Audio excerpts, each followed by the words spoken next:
Welcome to the Becoming Superhuman podcast, where we interview extraordinary people to bring you the skills and strategies to overcome the impossible.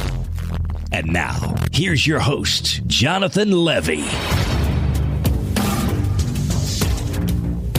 Hey there, super friends, and welcome to this week's show. Before we get started, I want to let you guys know that we now have all of our episodes available on YouTube. And what's great about that is you can actually watch them with subtitles, and that's something you can't do on any of the podcasting apps. So if you want to check that out, go ahead and search for us on YouTube, Becoming a Superhuman, and you will find us. And we do hope that you will subscribe both to my personal channel and to the podcast channel. We're putting out new content every single week. Today, speaking of every single week, we are joined by Dr. David Orman, who's a wellness entrepreneur, an expert, an educator, a coach, a best-selling author.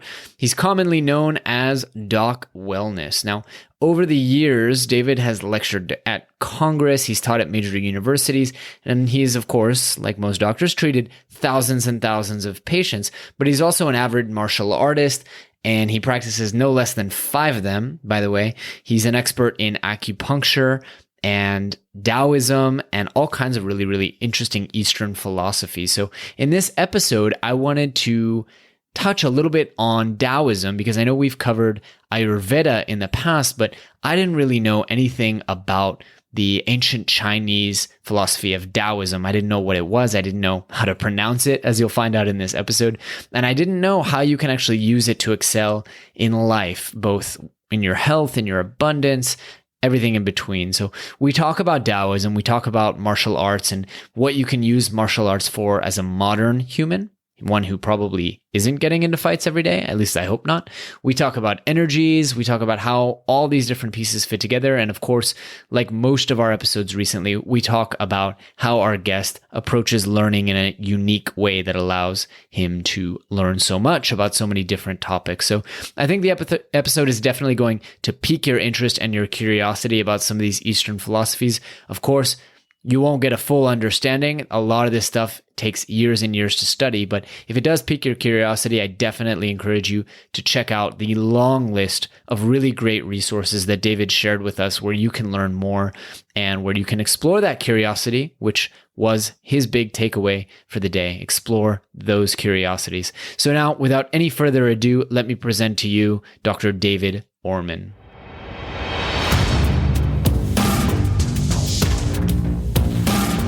David Orman, welcome to the show, my friend. How are you doing today? I am doing extremely well, Jonathan. How about yourself? Yeah, doing pretty well. Just got some good news before we hopped on the call, so I'm energized, motivated, ready to rock. Well, congratulations, whatever it may be. Indeed. Thank you very much. So, David, tell us a little bit about your journey and how exactly it is you got to where you are today. I noticed you have a very kind of interesting bio in my research, so... Yeah, I kind of went in a couple of different directions before I found my rhythm.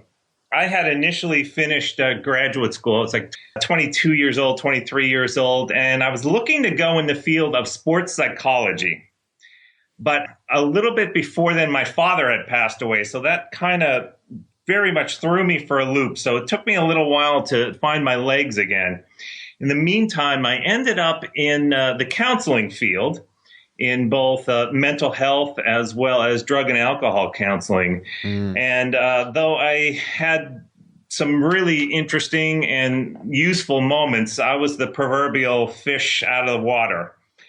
And I ended up, this was in Pennsylvania, and I ended up moving to Virginia. And I kind of searched around a little bit for what would be my next venture.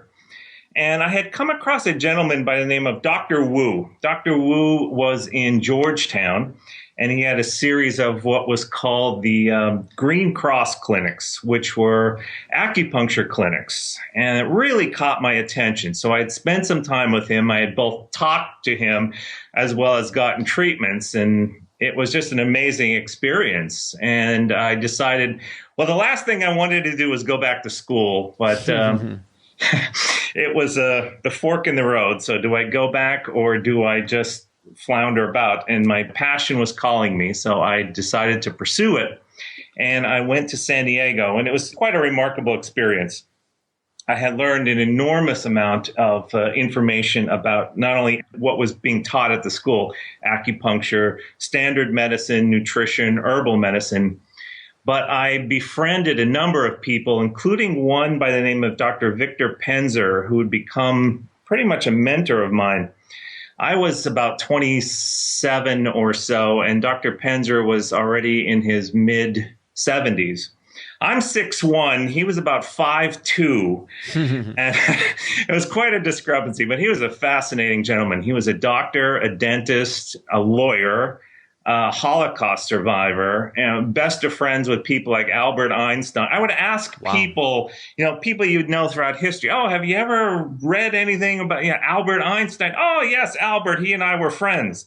Wow. And it was just an incredible experience. So I was extremely blessed, extremely fortunate to have befriended him. He took quite a liking to me and passed along as much information as he possibly could.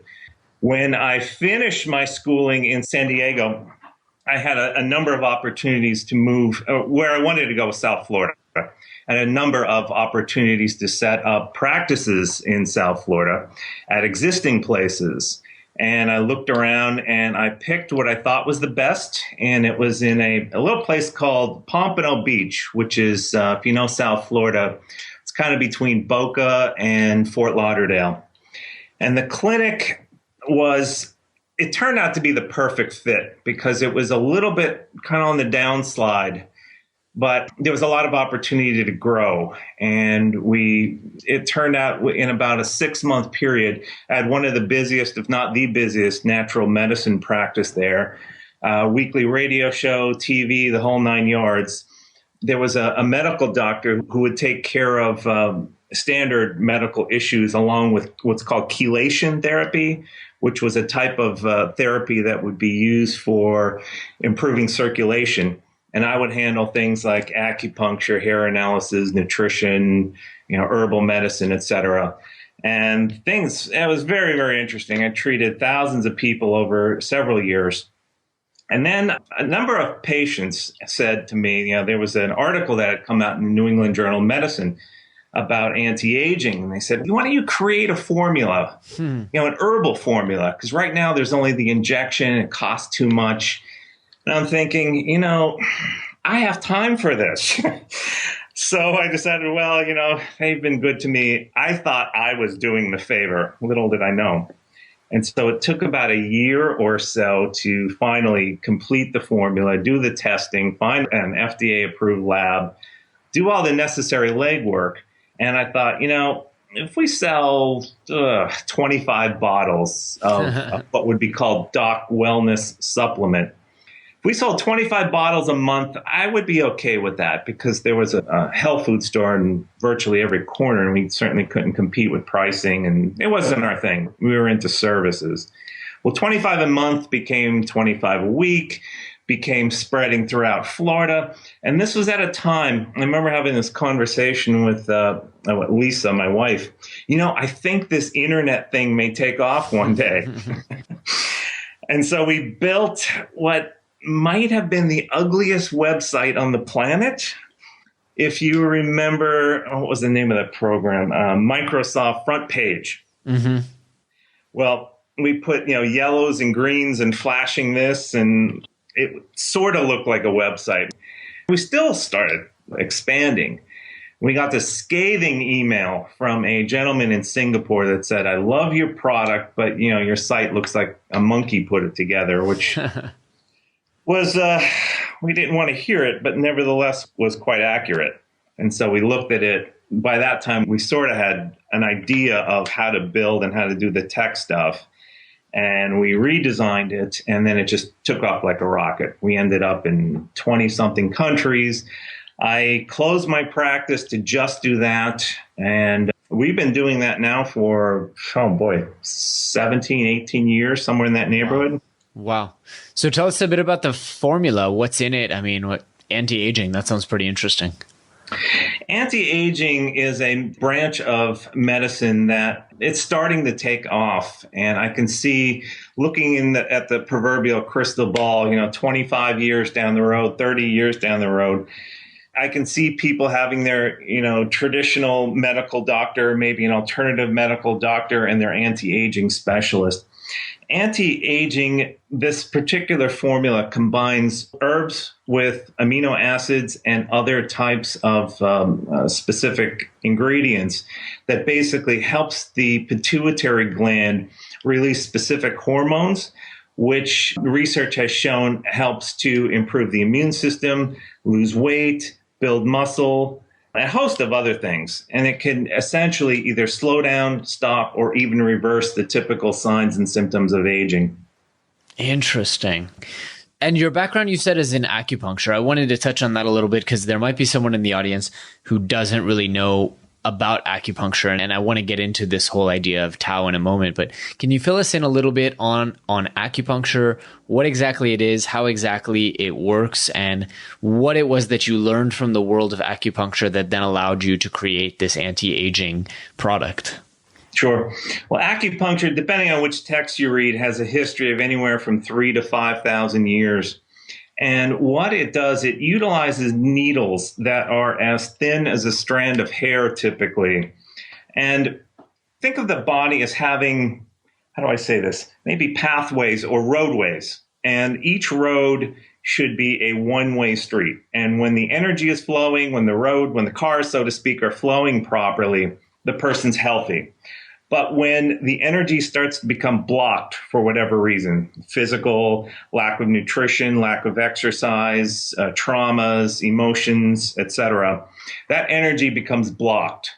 And at that particular point, pain occurs, and the needles themselves basically help to reconnect the energy. Interesting. And when you think of needles, most people get a little phobic when it comes to needles.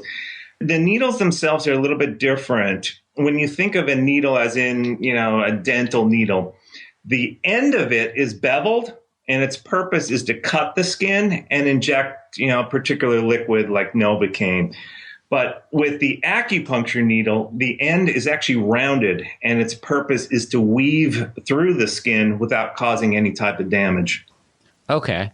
So I'm actually really interested in this idea of energies, and we've talked about it a few times on the show before, and I'm still trying to find like a end-all, be-all kind of guide to it, because I've had some experiences in which I've kind of understood the power of energy and how little it's talked about, I think, in modern medicine.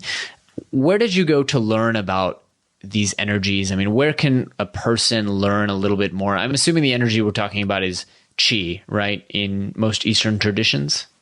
It goes by 101 different names. The Chinese call it Qi, Japanese it's Qi, prana in Indian medicine. In the West, we basically don't have a name for it other than energy. If I got to play benevolent dictator for a day, one of the courses that I would insist of high school upward would be quantum physics, because quantum physics has done a remarkable job of essentially explaining in detail what was known 5,000 years ago. Wow. Instead of using terms like meridians, which are pathways of energy, or Qi, they're using terms like, the quantum soup and quarks and things like that. Yeah. That's really interesting, because the first place that I went after this experience was exactly to Stephen Hawking's book and trying to kind of understand it in that framework and realizing like, whoa, I mean, science is now proving that everything is made of energy and that things are moving in this way and not in that way, and that there's relativity and things like that. That's very interesting. So this is essentially what one studies when one gets a doctorate in acupuncture. Basically, yes. And if I could back up just a second, you may have come across the movie. I don't remember when it was, maybe 10 years ago, 8 years ago. What the Bleep Do We Know? Not yet. No. Oh, if you haven't, that would be the one I would strongly recommend. It's called What the Bleep Do We Know? And it basically does a series of, they did a fascinating job with it, a series of interviews with well-known people, both in terms of the hard sciences, physics, and to a lesser degree, things like psychology. And they blended it within a story to basically simplify as much as possible the concept of quantum physics and how our thoughts and how our feelings create and how it affects our health. And it's highly recommended. Interesting. Okay, I'm definitely going to check that out. I want to ask a bit of a tough question before we transition into the Tao thing, which is what research, if any, have people started to do on these ideas of qi and prana and acupuncture? I mean, is the research supporting it, or have we still not figured out ways to measure it and show kind of like in a quantifiable way the effects? It's actually quite a bit of research. World Health Organization lists about 200 different diseases and illnesses that are treatable via acupuncture. Probably the most interesting research that was done was a harmless isotope was injected into an acupuncture point, an actual measurable point. And then one was injected into what's called a sham point, which is anywhere on the body that's not an acupuncture point. The first one, the acupuncture point, the isotope followed exactly the meridian, whereas the sham point just floated in no particular pattern. Wow. I thought that was quite interesting. There's the studies that have been done on it, the images that have been shown from this, that's the part that really attracted me. Incredible. Why do you think it is that these things haven't taken a larger hold in Western medicine? I mean, is it flow of money and kind of lobbying against it, or what's stopping this stuff from being more mainstream? You're playing with fire with this one, though, aren't you? I think it's the usual. Why you can ask the same questions about 1,000,001 different things, whether it be, energy or, environmental things. It boils down to the typical. I think that about somewhere around the late 80s, early 90s, things really changed in terms of alternative medicine in general. And many, many people started looking into this as a viable option. And I think that it has grown consistently. Mm-hmm. Now there's been opposition to it, and there's been, the diehards who I don't want to hear anything about it. And that's okay. Everybody has a choice. But that many more people are being exposed to it, and the disillusionment with their traditional care has kind of driven them to self-educate. And these are some of the things that they come across. Right. So I want to transition, David, into Tao a little bit. To piece it together for me, where does Tao fit in? And what is Tao? I guess let's start with that. Even though it's spelled T-A-O, it's actually pronounced Tao with a D. And sometimes you actually spell it with a D.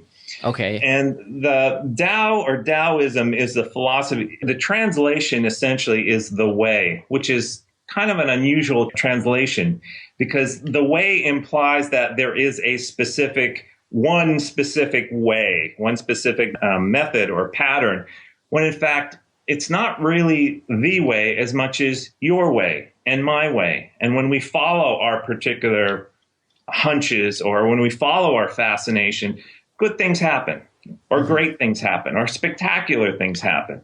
But when we get Joe Smith's 10 steps to success, and we follow it according to, first you do this, and secondly you do this, sometimes it works, sometimes it blows up in our face, sometimes it's a disaster, because it's Joe's way. It's not your way, it's not my way. And basically that's what Daoism has taught. That there are, 7 billion people, and there's basically 7 billion different ways of going about things. Some of them may be almost identical. Some of them may be polar opposites. And most are, kind of in between the proverbial bell curve here. That's essentially what it means. The Taoists were a group of people who essentially, I don't know if the word discovered or created would fit in here, but the whole world of Oriental medicine, basically herbal therapies, acupuncture, what's called Qigong, which is, I guess what we would call hands-on healing, Tai Chi, and that whole, you could start getting into even stranger things like Feng Shui, which is the art of placement, and some of the other areas. So what does Tao teach us? I mean, you said it is the way of living life, of diet, of exercise. Is it kind of similar to Ayurveda, or how does that work? The answer to your question is yes. There is a Tao of everything. The Tao is basically, if you describe it, one of the famous books is called the Tao Te Ching, and it's written by a gentleman named Lao Tzu, or attributed to him. And one of the statements is the Tao that could be described is not the Tao. Because basically it is anything and everything and nothing. Wow. Okay. And it's one of those that makes your head scratch. Like, what is this? Is a little too. But if you make it personal, if you make it practical, then it really begins to make sense to you. So, for example, the Tao of Jonathan's health. What would something like that look like? I'm looking at your image here, and you look kind of long and lean. That would be an example of somebody who would ascribe to what's called a metal element. So people who are metal elements, they usually feature the lungs. So it's not surprising you're an interviewer. It's not surprising you're intelligent. Why metal intelligent? The classic example of a metal person reminds me of Gandalf from Lord of the Rings. Very tall and very, when they speak, they speak. They have a voice that catches people. They're often singers. They're often professors. They have something to say. That is their Tao. That is their way. That is their gift to the world. That is something that it's not that they really want to do it. They have to do it. Interesting. That would be an example of it. Okay, cool. So tell me a little bit about the book you wrote. I mean, you wrote a book about using Tao to lead healthier and happier lives. So how can people in the audience start to understand what the Tao can teach them about leading a happier and healthier life? The first thing is that, like I said, even though that we all have our own unique fingerprint and we're going to go about things a different way each time, there's so much overlap. And most people can ascribe to one of five, what's called 5 elements. And they are wood, fire, metal, water, and earth. And generally, let me use an example as an earth person. An earth person has a tendency to be either very muscular or they tend toward obesity. When they talk, they have a tendency to sing more than they talk. I'm exaggerating, of course. They lean toward sweets. They lean toward overwork, overworry, overstressed. They are very social people. So this type of person, you would not want to encourage them, for example, to go into, website building. Why? It's very cerebral. It's very isolated. They would probably not do well, ultra marathon running. Why? Because it's miles and miles and hours by themselves. Mm-hmm.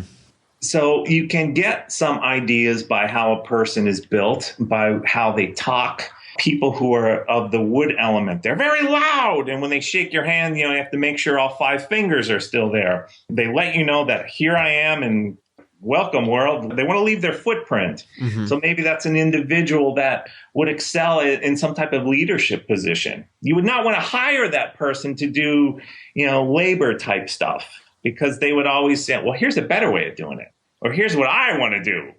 That's the person who needs to be in charge. So encouraging them, hey, have you ever thought of going into your own business? Have you ever thought of, hosting your own podcast? Things along those lines. Interesting. Okay, so it's a matter of understanding the kind of type that you fall into and then being true to that type. Yeah, like I said, these are guidelines. They're by no means absolutes, because there are some people, like I said, there's some people who are the wood element that, I don't want to head a company, or I don't want to, start a school or anything along those. They don't have that.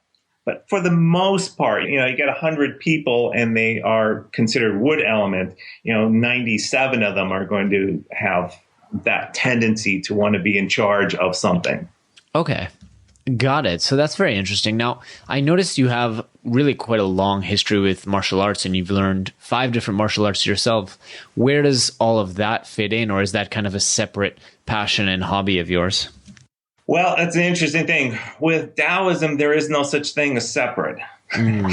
There is that the energy that flows through you, flows through me, flows through a chair, flows through the computer, flows through a sword. and it's how you want to express it. And I found that I'm a very active person. Lots of energy has never been an issue with me. Calming down sometimes has, but energy has not. So this was the way I wanted to express it. And I was, again, very fortunate to bump into people who were willing to teach. I don't believe today's martial arts are useful in terms of self-defense, or at least I don't think it's in terms of the major purpose of self-defense. The reason being, everybody has a camera. So even if you are attacked and you quote unquote win, do you really win? Right. Will that be a problem? And then, you have your guns and everything else that kind of nullify hand-to-hand combat for the most part. And I'm not talking about police officers or anybody along those lines. So if it's not for self-defense, then what is it really for in 2016? Well, the answer is self-development. So how can I use my movement to get closer to my inner self? How can I use it to help influence other people to help them discover their confidence or help them discover their creativity? And one of the arts that I teach is called Sistema. And it's a Russian martial art. It's a very physical art. And we take a lot of punches, a lot of strikes to the gut and to the chest. And if somebody's watching this, they think, oh, that's crazy. Why would anybody stand there and let themselves be hit? Well, the answer is today it builds courage. And courage is extremely valuable. I mean, when don't you need courage? But tying what we talked about maybe 10 minutes ago, courage, that particular emotion, correlates with the kidney energy. The kidney energy correlates with the skeletal system, with hearing, with memory, with hair, with teeth. It also correlates with income. So if a person is, for example, they have an unhealthy relationship with money, they have a lot of fear about losing their job, they have a lot of fear about not having enough money, one of the things that martial arts can do is increase or help them find their courage. By finding their courage in one area, it has to pervade the whole area. So you can say by taking punches to the stomach, it helps the skeletal system. By taking punches to the chest, it can help with, increasing the flow of money. Okay. So it all kind of fits together is what you're saying. Yeah, it's a simple phrase, and we use that a lot. It all kind of fits together, but it's such a powerful phrase. Yes. So tell me how, because it's a little bit hard to get a grasp on it, what exactly the Tao has taught and, how it all fits together. So I want to ask a little bit about your learning process. This doesn't sound like something, obviously martial arts not, but also acupuncture, Daoism, stuff like that. These don't sound to me like skills that you would sit down and read a book about or many books and suddenly know about them. So how have you gone about learning these various things and learning so much about so many different aspects of Eastern philosophies? I think for me, at least, the best way to learn anything is experiencing it. I think you can read words in a book that you think that the author wants to convey. And that certainly can be helpful. I think the next level above that is how you understand it. Right. And the next level above that is how you apply it or how you interact with the information, how that it serves as a bridge between you and other people. And like I said, I've done that through, working with patients. I've done that through martial arts. I've done that through running a marathon, for that matter. It just connecting with people makes the difference. That's when you're going to learn about everything, pretty much. And I am a horrible marathoner. It takes me forever and a day to finish. I will finish, but I'm kind of at the last man on the totem pole, so to speak. But I've learned so much. I've seen the ultimate kindness when we're here in Central Florida, and sometimes it gets unbearably hot, even in January. It'll be 90 degrees once in a while. And there was one particular marathon where it was 90 degrees, or at least the feel-like temperature was 90, 92 degrees, and they were getting low on water. And the acts of kindness that I saw, people sharing with other people who they don't know, they will probably never see in their entire life. It was remarkable, and it had a huge impact on me. And then I get to share that information through writing or through teaching or through, sharing stories in martial arts, and people hear it. And then they start to think, oh, even in difficult situations, maybe I can share. And to me, that's where the whole value comes into play in terms of learning. So let me ask you this. What would you say is your calling, your kind of big, hairy, audacious goal or mission? Oh, I don't know if I have just one. I would say if I was to answer that, I would say teaching would be certainly one of them. And then collecting experiences would be the other one. Okay, those are solid missions. I like those missions. There was a video I had seen called America's Heart and Soul. And this gentleman was in the process of climbing all of the 7 highest peaks in the world. Mount Everest was the last one. And they showed him climbing up the side of this ice wall. And it was remarkable. By the way, he's blind. And they interviewed him and they said, some people collect baseball cards. I collect experiences. That's me. That's it. That's exactly one of the things I'm doing in my life. And it was beautifully stated. I love that. I definitely connect and collect experiences. I like to collect stories as well, because I think there's so much power, teaching power and inspirational power in the stories that we share with other people. And I'm always throwing in anecdotes on the podcast about, well, there was this one experience and here's the story. I think there's some value in also how you tell the experiences. Yeah, one of the most famous psychiatrists was named Milton Erickson. He was considered the father of modern day hypnosis. And when people think of hypnosis, they think, stare at the watch as it swings back and forth or something like that.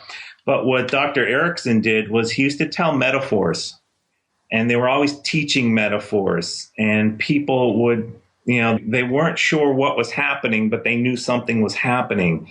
In the process of listening to him, their subconscious, that it would change and the messages would sink in, or the blockages would be cleared, or something would come to the surface where they can talk about or where they can look at. And yeah, I think metaphors are some of the most powerful things in terms of teaching tools. Yeah, absolutely. David, I want to ask you, which books have you given most as gifts, most specifically about these topics? I guess what I'm trying to get at is, where can people start to learn some more about Daoism, acupuncture, things like that? Well, in terms of Daoism, certainly the book is called the Tao Te Ching. And it's Tao, next word Te, next word Ching, Ching. And that's considered, the book. And there are a multitude of authors who have translated it. There was I don't remember his first name, but the last name was Watkins. And I thought he did a remarkable job. And also the image on the right-hand side of the page will be the written material. On the left-hand side, there'll be a black and white image. And sometimes by just looking at the image, you can get what the words mean to even a deeper degree. So that's where I would start. Just in terms of maybe improving or understanding how energy can work in some of the unique studies that have been done, there is her name is Hazel Courtney, Courteney. She wrote a book called Countdown to Coherence.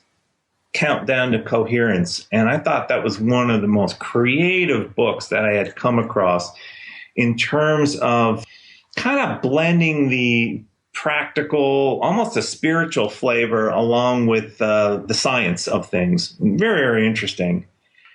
And then I'm always looking for creative. I have an online school called Dr. Orman's Wellness School, and I often talk about releasing the dragon of creativity. And basically is you have something to say, you have something to sing, you have something to write, you have something to draw. How do you get it out? 2 books I would recommend. One is, in my opinion, the best. It's called The War of Art. I've heard about this one. Yeah, that gets recommended a lot. I don't even think it's 200 pages, maybe about 175 pages. Stephen Pressfield wrote it. Very simple to read. it's one of those books where you can thumb through and, you get to page, 72 and you read it. And that seems to be like the thing you need to hear for the day. And then I really like this one. It's called Light and Shade. And it's conversations with Led Zeppelin guitarist Jimmy Page. And I'm not a musician. My wife is the musician. I can't sing a note, play a note, anything. But I'm fascinated with him, the way he went about creating things.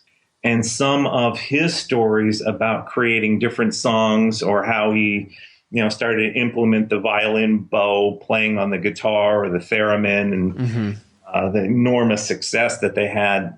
Very interesting stories. And if you erase the word music and insert the words, whatever you want, podcast, martial arts, lectures, it fits. So those would be the ones that I would point to. Very cool. And we'll put all of those books in the show notes at the blog post at becomingasuperhuman.com for people who want to check them out and obviously support the show through our links. Which, on that note, David, where can people learn more about you, get in touch with you, and check out all the different stuff you're doing, from the online course you mentioned to the anti-aging supplement and everything in between? Sure.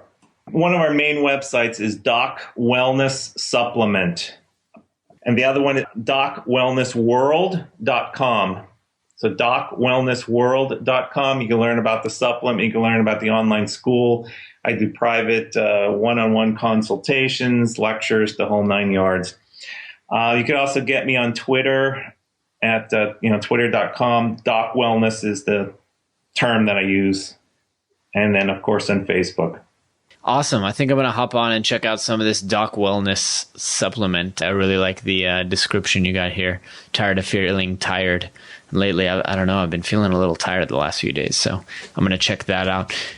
Dr. David Orman, I want to ask you the last question we typically ask. If people take away just one message from today and they carry it with them for the rest of their lives, what would you hope for that to be? Follow your fascination and lead a fearless life. Life it's the old adage of it. It's short. It goes by quickly. Follow your fascination. Wherever you're drawn, either good, very good, or great will happen. I love it. Fantastic note to end on. Dr. David Orman, it's been such a pleasure chatting with you today, and I want to thank you so much for making the time. Oh, same here. I appreciate it. This was very enjoyable, Jonathan. Thank you. All right, my friend. Take care and do keep in touch. Okay. All right, super friends, that's it for this week's episode. We hope you really, really enjoyed it and learned a ton of applicable stuff that can help you go out there and overcome the impossible. If so, please do us a favor and leave us a review on iTunes or Stitcher or however you found this podcast. In addition to that, we are always looking for great guest posts on the blog or awesome guests right here on the podcast. So if you know somebody, or you are somebody, or you have thought of somebody who would be a great fit for the show or for our blog, please reach out to us either on Twitter or by email. Our email is info@becomingasuperhuman.com. Thanks so much. Thanks for tuning in to the Becoming Superhuman podcast. For more great skills and strategies, or for links to any of the resources mentioned in this episode, visit www.becomingasuperhuman.com/podcast. We'll see you next time.